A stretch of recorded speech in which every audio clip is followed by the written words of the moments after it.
माझ्या प्रिय मित्रमैत्रिणींनो, आपण सर्वांना माझा नम्र नमस्कार। आज आपण सर्व येथे 26 जानेवारी म्हणजेच प्रजासत्ताक दिन अत्यंत अभिमानाने आणि आनंदाने साजरा करण्यासाठी एकत्र आलो आहोत।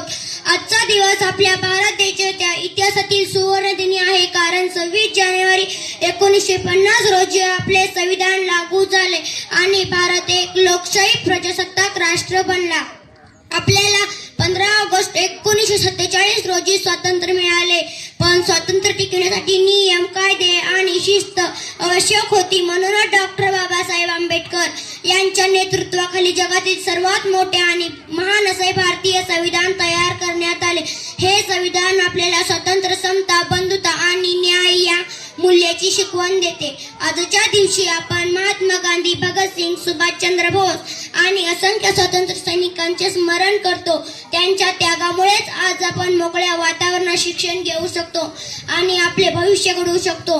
मित्रांनो, आपण विद्यार्थी आहोत। आज आपण पुस्तक हातात घेतले आहे, उद्या याच हातात देशाची जबाबदारी असणार आहे। म्हणूनच आपण प्रामाणिकपणे अभ्यास केला पाहिजे, शिस्त पाळली पाहिजे, देशप्रेम जोपासले पाहिजे आणि चांगले नागरिक बनले पाहिजे।